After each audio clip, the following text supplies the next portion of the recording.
Oh my God, Shane Gillis is actually fucking not right-wing comedian, and he is literally funny. Why did they start with this? Oh no. Saying Shane Gillis is doing right-wing comedy is actually helping the right wing, because he does have a lot of fucking funny sketches. He has a lot of good fucking jokes as well. And also on top of that, like, unless you can make an argument about like him being bad at jokes when he is doing right-wing comedy, then that's fine. But liberal comedy isn't. Yeah, I mean he is that, like, that's him literally joking about fucking people being conservative and like freaking out about Mr. Potato Head being trans. But liberal comedy isn't very funny either. It's hard to be liberal, let's be honest. But my family, man, I love my family. My dad's a hardcore Trump supporter. My brother's a cop. I mean, it's Laugh Factory, automatic L, dude. I mean, fuck, I'm sorry. And my mom's name is Karen. So maybe all political comedy is just bad. It's Tuesday. Our midterm elections will determine the fate of our democracy, and let's just say, big yikes. Yeah, I mean, look, Shane Gillis, at first, when I watched like the clips of him like doing the Asian jokes or whatever, not funny, straight up, wannabe fucking Nick Mullen, okay? I'll say it like it is. But also, a lot of those fucking jokes, he's just testing out material. Not great. He's relying on hacky bits, okay? Straight up. But I would be lying if I told you that he doesn't have fucking banger sketches, which he definitely does, okay? And also on top of that, really funny bits in his stand-up special as well. Like his last stand-up special that was on... You can ban me all you want, but shave your mustache and cut your hair. For God's sake, you were so much better last year. For God's sake? Dude, you're hysterical, brother. Like, I don't understand. I mean, you're out of your fucking mind. Like, I'm not going to ban you, but I probably should because of your own mental health, to, like, preserve your mental health. If this is, like, making you go fucking crazy, and I'm sure this is not your first account, or maybe it is. But, you know, calm down, dude.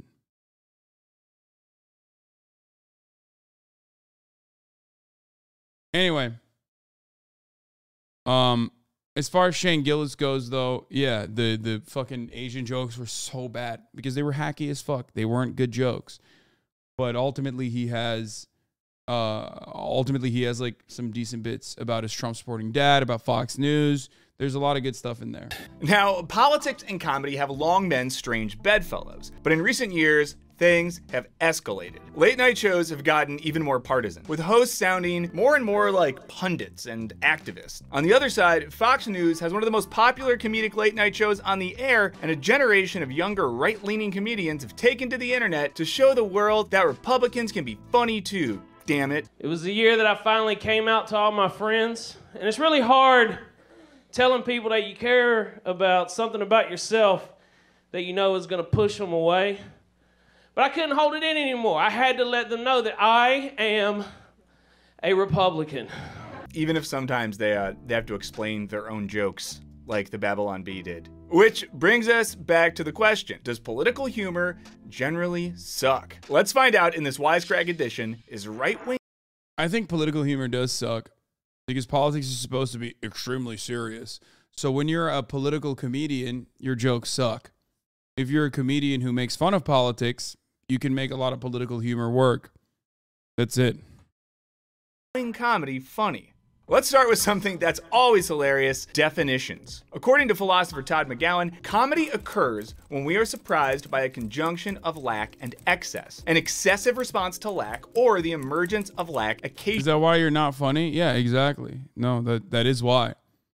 I've always wanted to be funny. I don't think I am. I have some good funny moments, but ultimately, what the fuck? Oh, this is a banger. Oh, you know it's about to be a banger. 6 years ago, I hit a dog on the highway on Christmas Eve with my truck going 70 miles an hour. Yes, it died.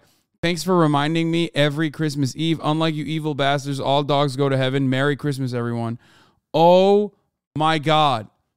Oh, what a banger. What a banger. For those of you who don't know, this is a classic Keemstar moment that he tweeted out.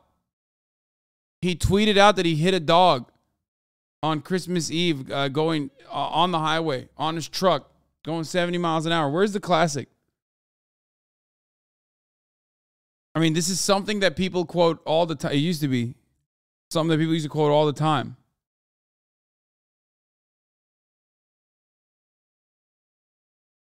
Bro, I'm sorry. Okay. I will never listen to like a 17-month subscriber about like what takes on comedy are better.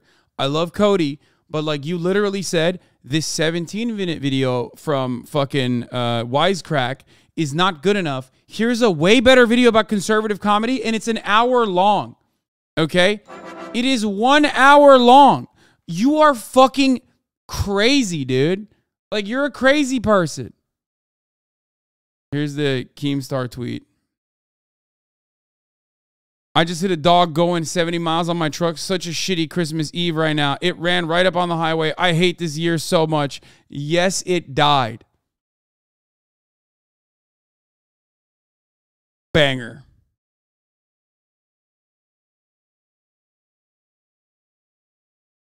I love Cody. I'm not watching an hour-long video about it. Okay?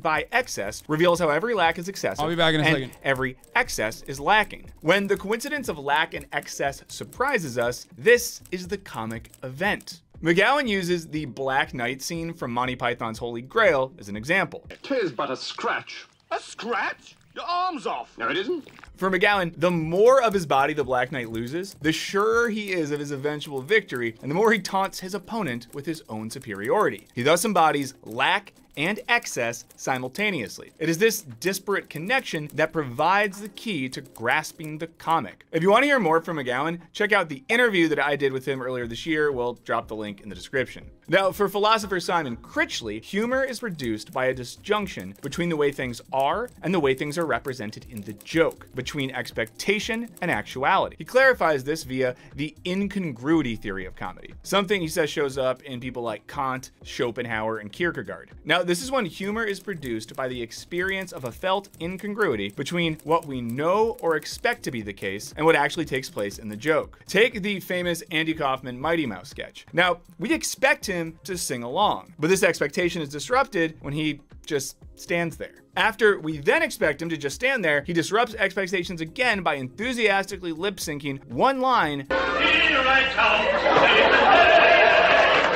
before returning to his awkward repose. But Kaufman, at least in this instance, wasn't making any political point. Now, one of the first bad boys of comedy was Lenny Bruce, whose penchant for political transgression and social critique put him in the literal slammer more than once. This is incidentally way worse than going to Twitter. I hate all of you forcing us to watch Philosophy of Comedy on Christmas. Y'all are trash. While the sound was away, I want you all to know that I've always thought he was a total what? A total what?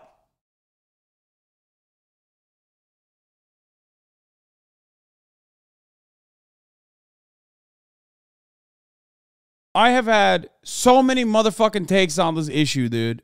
So many takes. I don't even get to like the philosophical underpinnings as to why, because, you know, I'm not deep enough, obviously. I'm not smart enough for that sort of thing. But ultimately, I do think that, like, you know, there are some rules ultimately, but you can break those rules if you're very funny. Okay? You know, punching up versus punching down, that sort of stuff. But sometimes you can punch down and still be funny, okay? It's just that, like, you have to be an incredibly good comedian to be able to do that. And most people aren't. That's it. Twitter jail for your bad joke about Elon Musk's bedside table. Sex in its lowest form to have children. Following Bruce's lead was George Carlin, who transitioned from a suit-adorned chuckle captain to a dope-smoking, long-haired hippie. He also went to jail for transgressive jokes, once again making modern cancellation look like a breeze. So I find it kind of funny to be hassled for using them when my intention is to free us from hassling people for using them. Let's check out how Carlin uses his favorite subject, words, to do political comedy. Smug, well-fed, greedy white people have invented a language to conceal their sins. The CIA.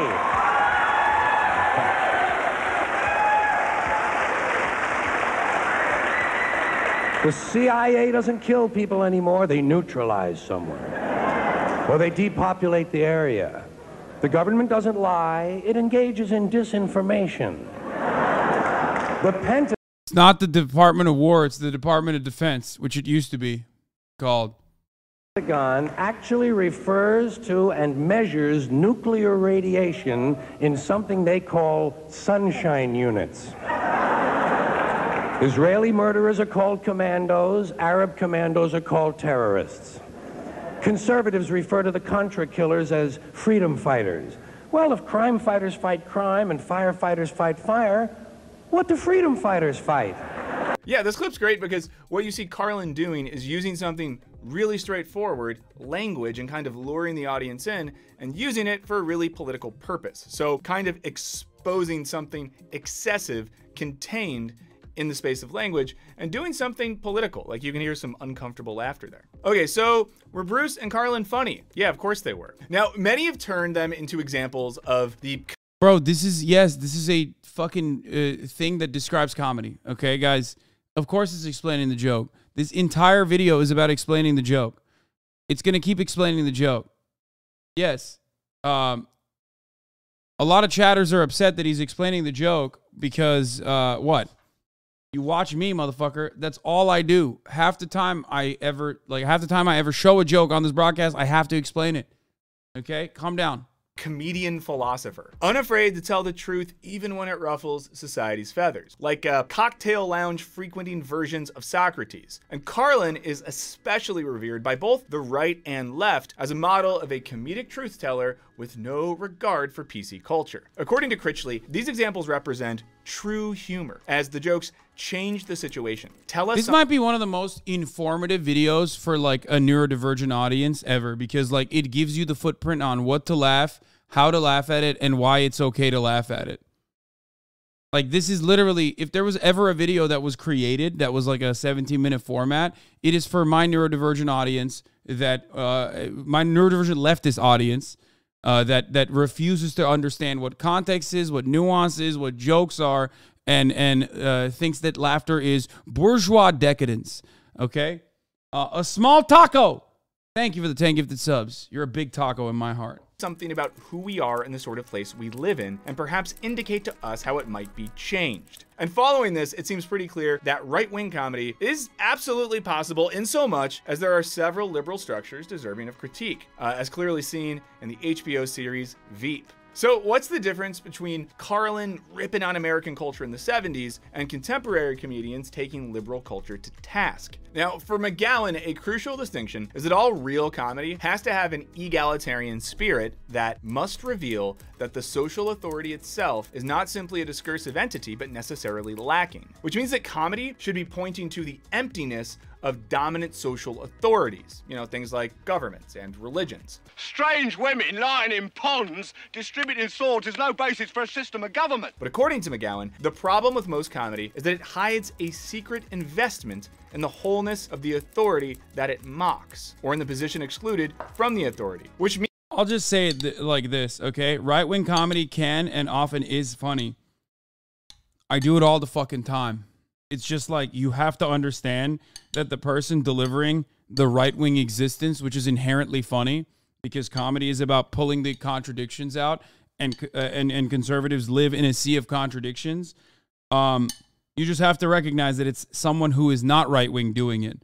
It's literally like the Cumtown dynamic, I guess, if you want to think about it like that.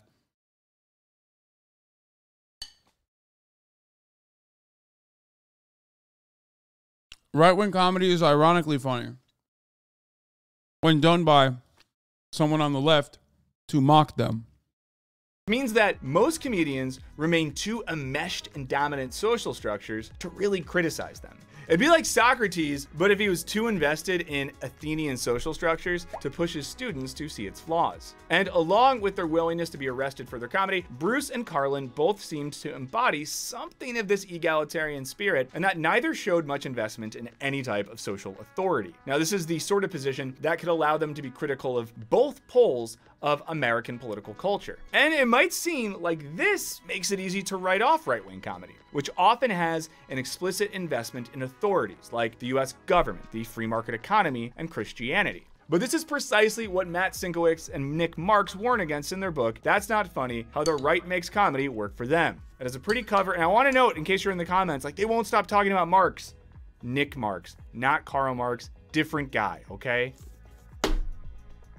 They argue that dismissing right-wing comedy with any species of "that's not funny" means overlooking the growing influence of conservative comedians, and it encourages a fundamental misunderstanding about the nature of contemporary politics and entertainment. So to understand contemporary right-wing comedy, let's check out Fox News' answer to Jimmy Fallon, Greg Gutfeld, who hosts the show Gutfeld. And lest you think this is some off-brand right-wing talk show, know that by late 2021, Gutfeld was drawing in an average viewership of 2.12 million viewers. That is discouraging. That's the most discouraging statistic I've ever heard in my entire life. Wow. Yeah, he became, I think, the most like watched talk show, late night talk show. Substantially beating out Stephen Colbert. Think about it. The only reason vegetarians eat plants is because plants can't run away, and vegetarians are too lazy to eat stuff with legs. But this year, the average turkey will cost you 17% more compared to last year.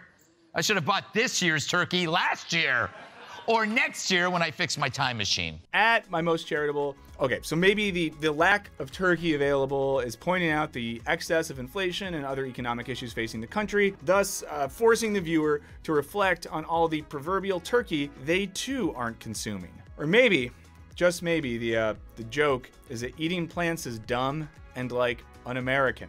But would the pilgrims find it absurd to eat a plant-based bird?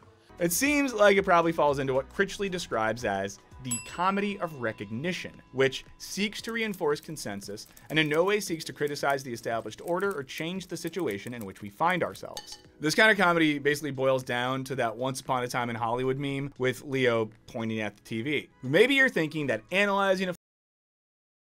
Did you just say that was way funnier than expected? You thought vegetarians are too lazy to eat animals with legs was good?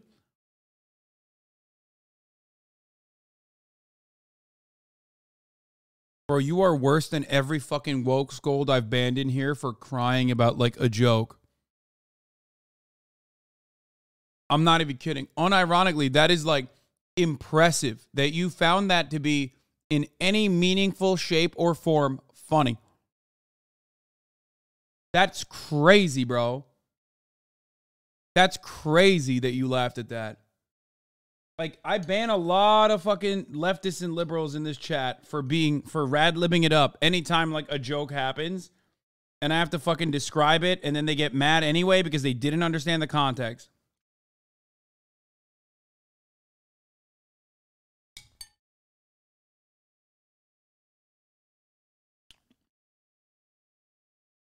An example of this happened on my Twitter. Despite the fact that I've been a, ride or die Megan Thee Stallion fan who also was on the side of justice, there were still some people, that got mad at me for saying Megan Thee Stallion was found innocent of being shot in the foot by Tory Lanez.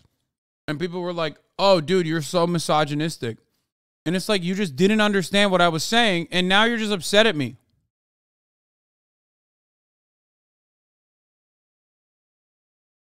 Like, what's the point of tweeting this? Lamau, cishet male leftists are never beating those allegations.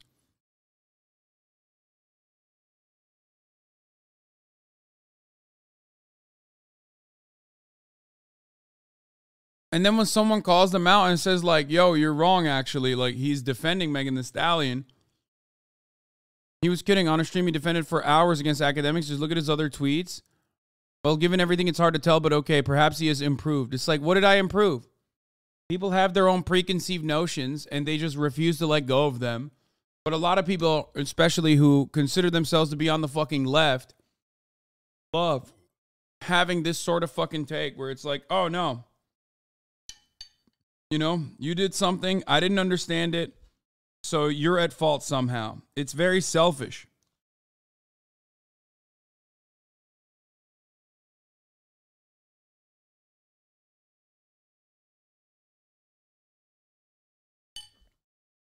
A Fox News comedian isn't the best way to gauge the zeitgeist. So, how about we consider a world-famous comedian who sells out arenas, has multiple Netflix specials, and created The Office, Ricky Gervais. What about this person isn't a lady? Well, his penis. Her penis, you bigot. Oh boy. Okay, so here, the joke is on both trans people and those who actively affirm them. And it seems to be at least implicitly affirming existing social and religious authorities. If Carlin used comedy to level critique at things like the American military-industrial complex, Can't educate our young people, can't get health care to our old people, but we can bomb the out of your country, all right? Gervais seems to be using comedy to affirm traditional hetero. This is taking the fucking longest way. This is taking the absolute longest way. Dude, oh my God, every time, bro. Every fucking day. I'm gonna lose my mind. Every day, there's another motherfucker who got duped by a fake Tesla stream. Like, it's like a Bitcoin scam.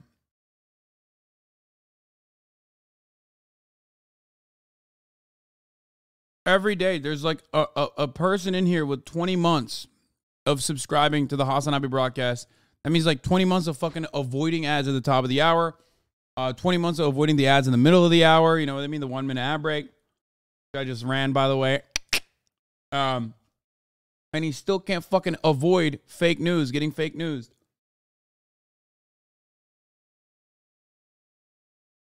How? Come on, Dennis.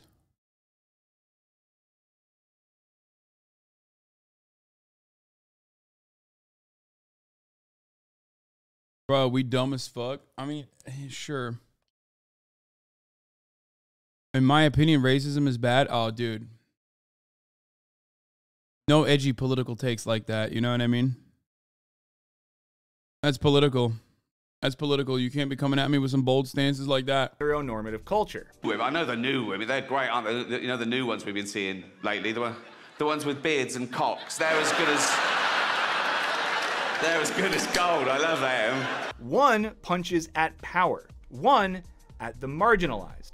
Unless you think that we're letting liberal comedians off the hook, it's worth noting that they often fall into the exact same trap of using comedy to affirm and perpetuate their own existing social values. From now on, I identify as homosexual.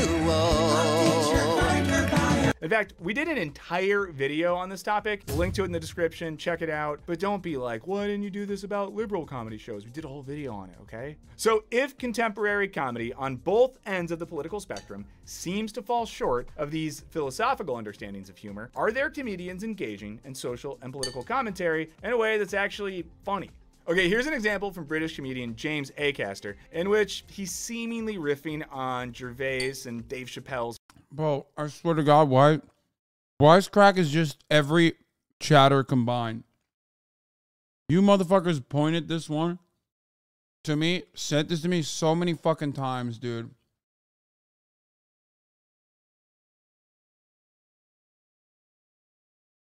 Like, it's crazy. Culture war comedy. That's my job. I'm a stand-up comedian. I'm meant to challenge people. If you don't like being challenged, don't watch my shows. What's the matter, guys? Too challenging for you? Oh, yeah, because you know it's been long overdue a challenge. The trans community. Okay, Acaster hits both sides of McGowan's philosophy of comedy. He points out the lack hidden in the excess of contemporary edgy comedy, i.e. there's nothing challenging about these comedians, and then shows the excessive nature of comedians, people like Gervais and Chappelle, making trans jokes. Acaster is showing how those jokes are a form of reactionary humor, which according to Critchley, is not laughing at power, but the powerful laughing at the powerless. There's also lots of right-wing comedy these days aimed at snowflake culture. The idea that millennials and Gen Zers in particular are all real fragile and narcissistic. These guys grew up in a world that's childproofed and padded. All the dumb ones left. So is there a way to joke about this phenomenon that isn't kind of judgmental or mean? Well, let's see comedian Patty Harrison give it a go. I feel like, you know, I just want to be a more honest person, especially in like today's climate. I feel like I don't want people, I don't think people have the bandwidth for fakeness anymore. Here, in talking about something that's pretty absurd, her relationship with a GOAT co-star. Well, Randy didn't have a lot of credits. She's pointing out the ridiculous excess of certain strands of online culture in which banal human emotions and behaviors are described in clinical terms. Here that's, you know, talking about her emotional bandwidth and her high-level narcissism. I didn't even take the time to learn the actor's name, which is like, you know, high-spectrum narcissism kind of crap. It's sort of like the TikTok trend where everyone is actually autistic or has ADHD or anxiety or other things that start with A. Doing this is similar to scholar Mary Douglas's claim that a joke is a play upon form that affords an opportunity for realizing that an accepted pattern has no necessity. Harrison's slightly absurdist comedic style is pointing out that an accepted— Everyone wants to be A-worded, dude.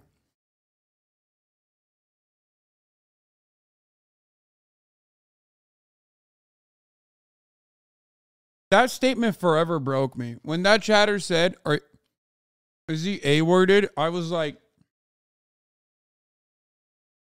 it's done.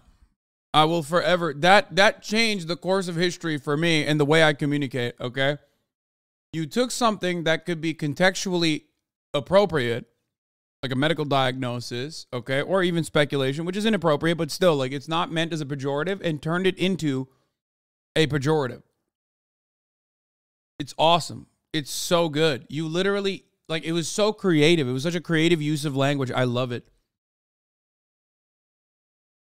Pattern, young people on the internet using clinical terminology to describe normal behaviors is unnecessary and or excessive. But let's get back to our original question. Can political comedy, and especially right-wing political comedy, be funny? Well, according to Senkowitz and Marx, that might not even be the right question. They write, the waving dismissal of right-wing comedy is essentially an act of attempted sorcery, whereby carefully chosen words are supposed to make real-life problems dissolve in a puff of— Look, right-wing comedy is the same as left-wing comedy in the sense that they think they're punching up. Because in the delusions of grandeur, right-wing motherfuckers do think that trans people have all the gates, control all the keys of power. That's it. But because it doesn't actually happen in the fucking real world, you don't have any legitimate examples to draw on. That's it. If there were better examples to draw on, then they could be technically funny. That's the main point, okay? Like, so right-wing comedy is funny to a right-wing audience as long as they're literally fucking insane and have the same exact kind of mental illness that the comedian has. Which, you know, some people do. So the more that you see that collective mental illness from a larger percentage of the audience that's like ghost hunting, a larger percentage of the fucking populace that is thinking that they're like demon hunters or they're hunting pedophiles, you know, striking at every fucking shadow possible. The more you see people like that, the more the funnier it will get for a lot of people like that. You know, this kind of notion that the LGBTQIA lobby is like controlling everything. That's it. Of smoke. In reality, however, this liberal psychological complex only serves to confuse things and obfuscates the diverse ways in which laughter shapes our politics. For these authors, there is a risk in simply defining away right-wing comedy because, like it or not, it exists. Now, this might seem to be in opposition to folks like Critchley and McGowan, who seem to argue that conservative comedy is reactionary, untruth, or inegalitarian. But Senkowitz and Marx and these philosophers seem to be saying something similar, and it boils down to how we understand the word conservative. When these philosophers say that conservative comedy is untruth or unfunny or reactionary, they aren't saying that people with right-wing political affiliations are categorically incapable of being humorous. They are, however, saying that when comedians and late-night hosts use... It's so funny to put Shane Gillis on this. Like, it literally makes the right look better. Because, like, he is funny. He's actually funny. He's capable of fucking being funny. So then you unironically turn around and you make it seem like the right do have the capabilities of being funny.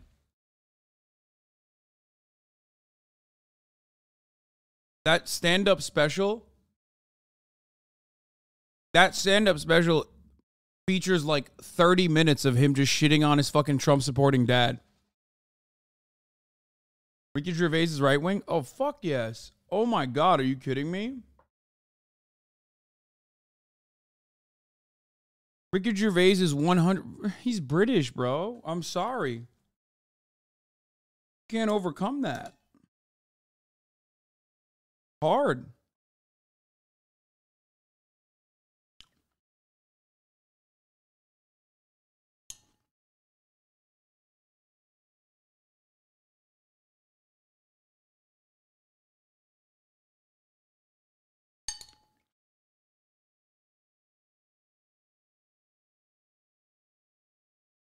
Ricky Gervais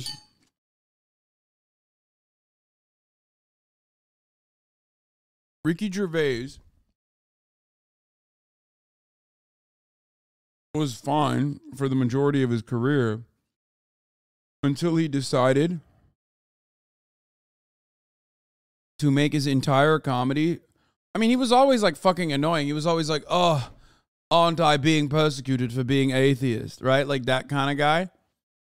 Which is not really that fucking funny, ultimately, unless you agree with it.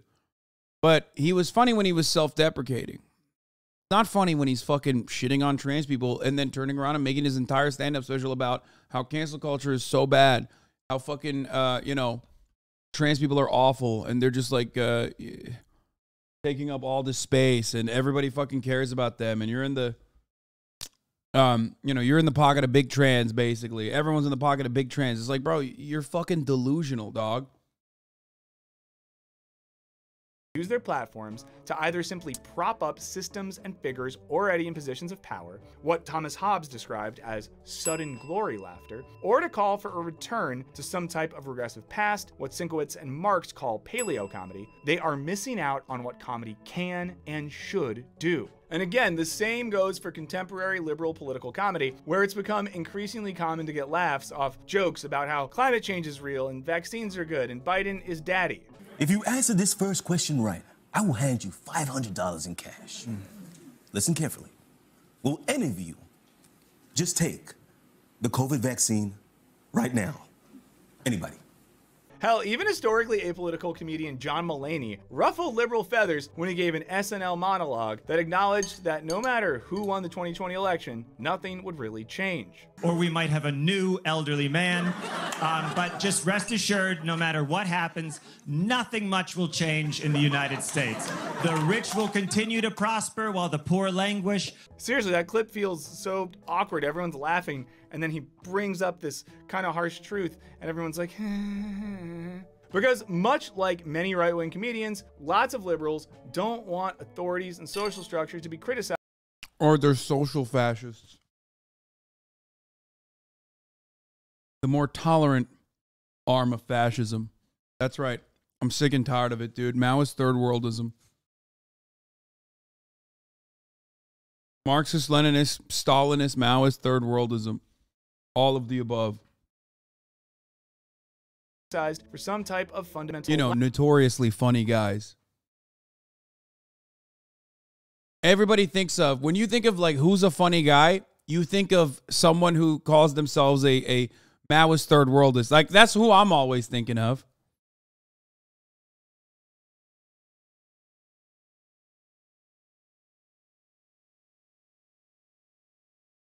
Black. In the case of the Mulaney joke, that voting might be some kind of a sham. This all makes the question less about whether right-wing or left-wing comedy can be funny, and more about the difference between comedy aiming to conserve existing authority and power structures and This guy said British oil spill on my chest because I accidentally said keg W in real life. Am I fucked? Yes. It's over. You're done. You need to be institutionalized immediately, okay?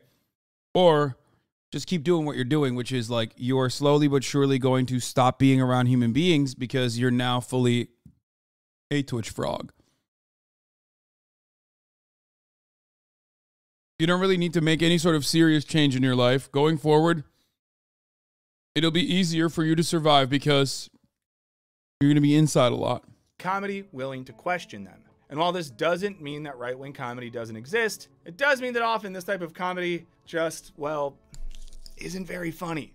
So why is Twitter causing such emotional strife in the government and in the media? Well, they were the junkies, and their drug dealer just got killed. But what do you all think? Is right-wing comedy capable of being truly transgressive? Are political comedians just telling jokes for people who already agree with them? Let us know what you think in the comments. As always, thank you so much to our Patreon. Another